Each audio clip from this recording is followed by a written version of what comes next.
यकीन मानिए मेरा, आज की ये वीडियो आप पूरी नहीं देख पाएंगे, क्योंकि आज की ये वीडियो खौफनाक होने के साथ साथ सच्ची घटना पर आधारित है। आमतौर पर ऐसी भूतिया कहानियों पे ना कोर्ट यकीन करती है और ना पुलिस। पर आज की जो कहानी मैं आपको बताने जा रहा हूँ, पुलिस के द्वारा उसकी खुद इन्वेस्टिगेशन की गई है और वो उनके लीगल डॉक्यूमेंट्स में लिखी भी हुई है। पुलिस चीफ ने इंटरव्यू के दौरान खुद बताया उन्होंने इस केस में जो देखा वो किसी इंसान का काम नहीं हो सकता, कि ये किसी पैरानॉर्मल पावर का ही काम है।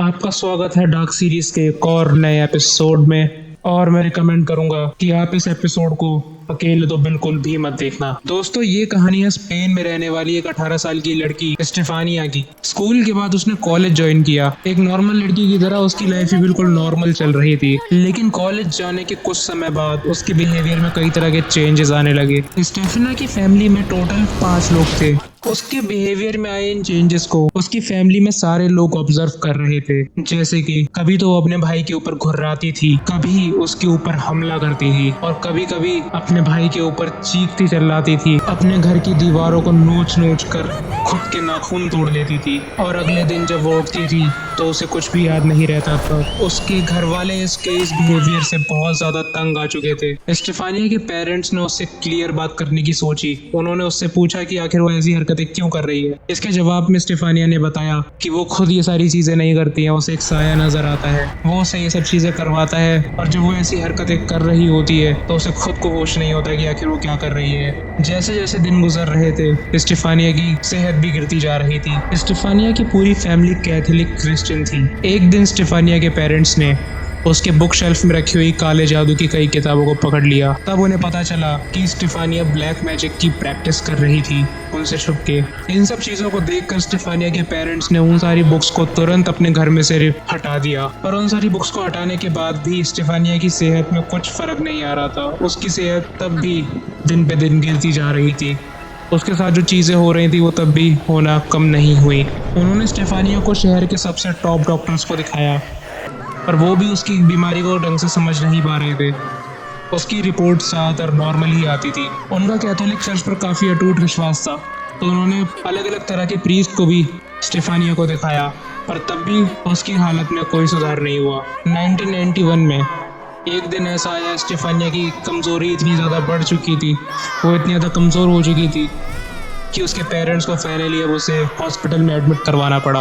हॉस्पिटल में 3 वीक्स तक उसका ट्रीटमेंट चला, जिसमें अलग अलग तरह के डॉक्टर्स इंक्लूडिंग साइकाइट्रिस्ट ने भी स्टेफानिया को देखा, पर सबका यही कहना था कि स्टेफानिया पूरी तरह से नॉर्मल है और उन्हें उसकी कंडीशन में कुछ भी गलत नजर नहीं आ रहा है। उसके इस ट्रीटमेंट के दौरान उसके घर वाले भी उससे मिलने आया करते थे हॉस्पिटल में। उन्हें भी वो हॉस्पिटल में नॉर्मल ही नजर आती थी। उसके घर वाले भी खुश थे कि आखिर अब स्टेफानिया नॉर्मल हो रही थी। पर एक दिन अचानक हॉस्पिटल में बड़े अनएक्सपेक्टेड रीजन से स्टेफानिया की मौत हो जाती है। स्टेफानिया की इस अचानक मौत होने से हॉस्पिटल के डॉक्टर्स और उसकी फैमिली वाले बहुत ही ज्यादा शॉक में थे, क्योंकि कुछ देर पहले ही वो स्टेफानिया से मिलके गए थे। जब स्टेफानिया की ऑटोप्सी रिपोर्ट्स आती है तो उसके अंदर भी डॉक्टर्स को सिर्फ इतना ही पता चलता है कि उसकी अचानक से हार्ट बीट रुक गई थी। स्टेफानिया की हार्ट बीट रुकने का एग्जैक्ट रीजन डॉक्टर्स को पता नहीं चला, क्योंकि उसके ब्लड शुगर लेवल्स, उसके बॉडी का कोलेस्ट्रॉल सब नॉर्मल था।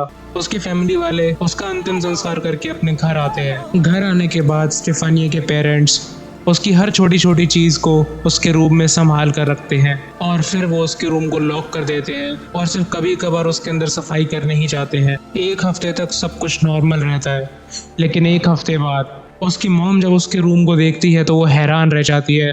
रूम पूरी तरह से बिखरा पड़ा हुआ था, सारी पेंटिंग्स फट चुकी थी, रूम का सारा सामान इधर उधर पड़ा हुआ था। और सबसे ज्यादा हैरानी की बात तो तब थी जब उन्होंने देखा कि लकड़ी की दीवारों पर वही नाखूनों के निशान फिर से थे।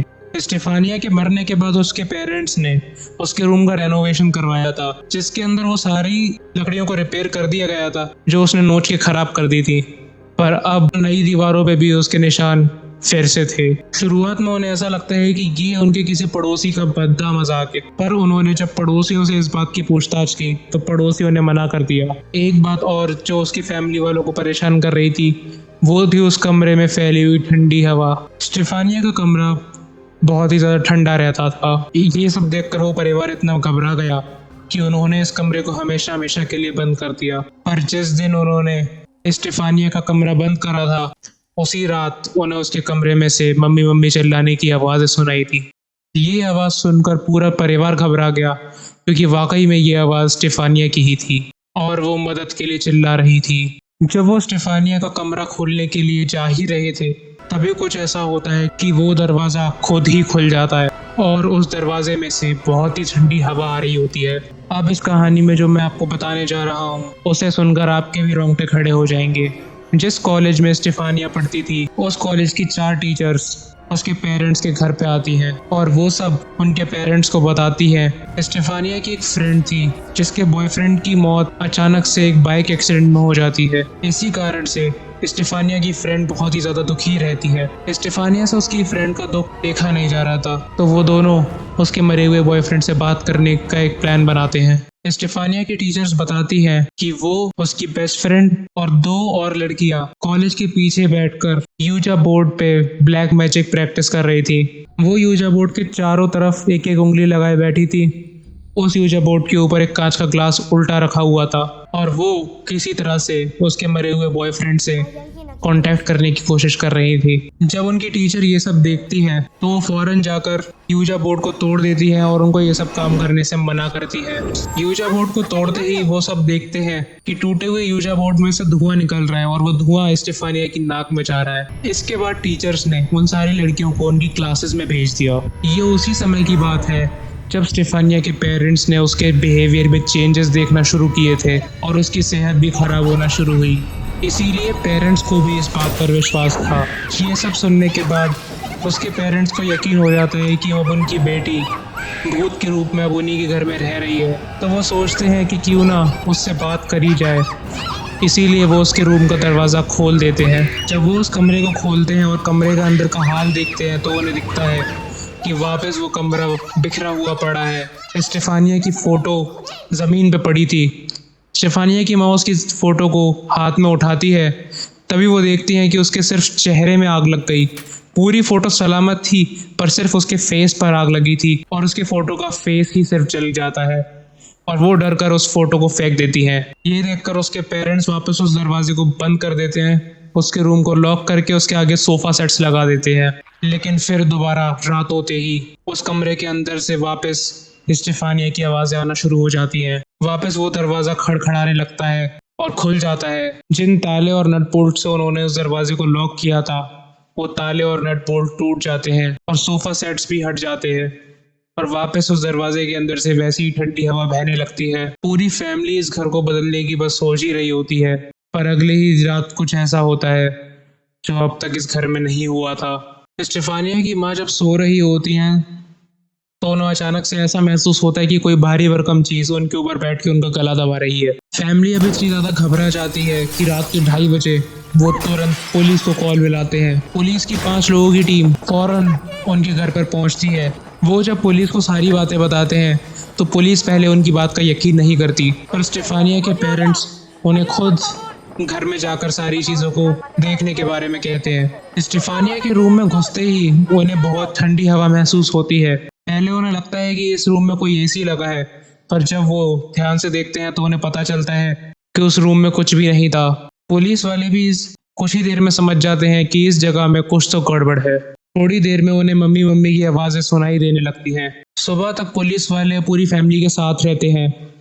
अगले दिन फॉरेंसिक टीम को बुलाया जाता है इन्वेस्टिगेशन के लिए, पर इन्वेस्टिगेशन के बाद भी उन्हें कोई सुराग नहीं मिलता। अगले दिन पुलिस वाले फिर उस घर में रुकते हैं और फिर से उन्हें वही पैरानॉर्मल एक्सपीरियंसेस होने लगते हैं जैसे उस पूरी फैमिली को हो रहे थे। पुलिस ने इन्वेस्टिगेशन में अपना पूरा जोर लगाया, पर अंत में उन्होंने भी हार मान ली और उन्होंने उस फैमिली को बस एक ही सलाह दी कि वो इस जगह को छोड़ दें। नए घर में शिफ्ट होने के बाद उस फैमिली को कभी कोई दिक्कत नहीं हुई, पर आज भी वो पुराना घर उनका ऐसे ही बंजर पड़ा हुआ है।